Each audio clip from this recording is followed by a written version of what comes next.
साल 2020 सबसे बड़ी खबर यकीनन कोरोना वायरस महामारी रही। कोरोना से जुड़े बढ़ते घटते आंकड़ों पर सबकी नजरें टिकी रही, लेकिन कई और आंकड़े हैं जिनके बारे में जानना और आकलन करना जरूरी है।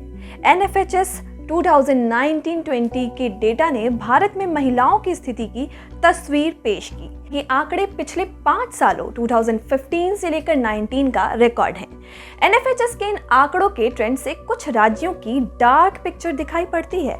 मैं 22 स्टेट और यूनियन टेरिटरी में किए गए राष्ट्रीय परिवार स्वास्थ्य सर्वे 2019-20 नेशनल फैमिली हेल्थ सर्वे के उन डेटा की बात कर रही हूँ जिनसे हमें फिक्र होनी चाहिए। ये महिलाओं से जुड़े वो मुद्दे हैं जिन पर पीछे खिसकने का रिस्क हम नहीं ले सकते, क्योंकि देश में उनकी स्थिति क्या है इसे बार बार दोहराने की जरूरत नहीं है। आंकड़े बताते हैं कि भारत में 7 ऐसे राज्य और यूनियन टेरिटरी हैं जहां 25% से ज्यादा महिलाएं पति द्वारा हिंसा की शिकार हुई।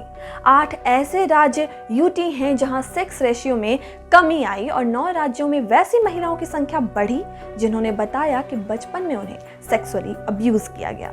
इन आंकड़ों में सभी राज्य कोविड पैंडेमिक और लॉकडाउन के दौरान के आंकड़े शामिल नहीं हैं, लेकिन सर्वे ने सतर्क जरूर कर दिया है कि आगे क्या किए जाने की जरूरत है, क्योंकि महामारियां महिलाओं पर अलग तरह की मुसीबतें लेकर आती हैं। वो राज्य जहां पति द्वारा हिंसा की शिकार हुई महिलाओं की संख्या 25% से ज्यादा है, उनमें कर्नाटक, बिहार, मणिपुर, तेलंगाना, असम, आंध्र प्रदेश, पश्चिम बंगाल शामिल हैं। कर्नाटक के आंकड़े तो ये कहते हैं कि वहां औसतन एवरेज हर दूसरी महिला घरेलू हिंसा डोमेस्टिक वायलेंस की शिकार है। पिछले सर्वे की तुलना में वहां ये परसेंटेज 2 गुनी से भी ज्यादा है।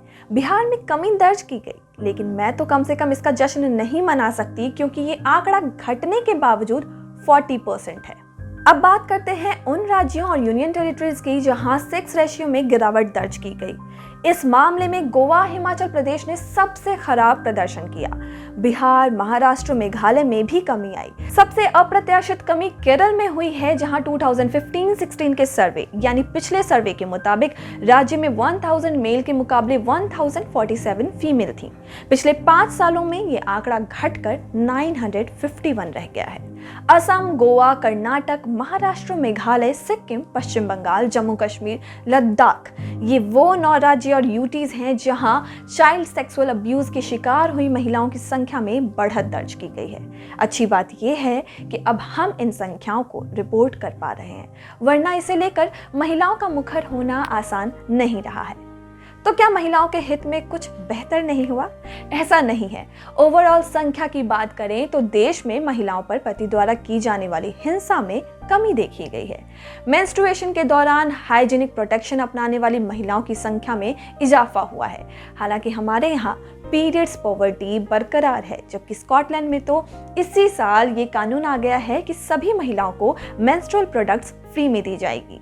वहीं देश में उन महिलाओं की संख्या में 50% से ज्यादा बढ़त हुई है जो खुद अपने बैंक अकाउंट ऑपरेट करती हैं। और हाँ, हमारे देश में इसे हम उपलब्धि मान सकते हैं, क्योंकि जनवरी 2020 में जारी हुई रिजर्व बैंक की वित्तीय समावेश फाइनेंशियल इंक्लूजन की रिपोर्ट कहती है कि महिलाओं का फाइनेंशियल मामलों से जुड़ना सशक्तिकरण, एम्पावरमेंट के लिए बेहद जरूरी है। तो मैंने आपको डिक्लाइन हो रहे आंकड़े पहले बताए, क्योंकि फिलहाल महिलाओं के लिए जितना हमने अचीव किया है उससे बहुत ज्यादा किए जाने की जरूरत है। कोविड पैंडेमिक और लॉकडाउन ने हमारी अचीवमेंट को कितना नुकसान पहुंचाया है वो NHFS की इस सर्वे में शामिल नहीं है। बड़े और खुशगवार आंकड़ों के पीछे जरूरी सवाल और चिंता नहीं छिपनी चाहिए।